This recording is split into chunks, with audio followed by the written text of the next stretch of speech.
Hello guys, welcome to my channel. Today we are going to see how to fix a high network usage in Windows 11. Go to search menu and type check for updates. Click on open it and if you have any pending update listed right here, then you just need to update it and make your operating system up to date. And then select the advanced option and select delivery optimization and turn off the allow downloads from other devices. After that, science tab on left side select network and internet.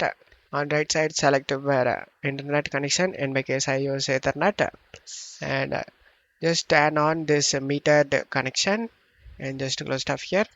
Third step, go to search menu and type CMD. Right click on the command prompt and select run as administrator and select yes. Check my video description for these comments. Just copy and paste it.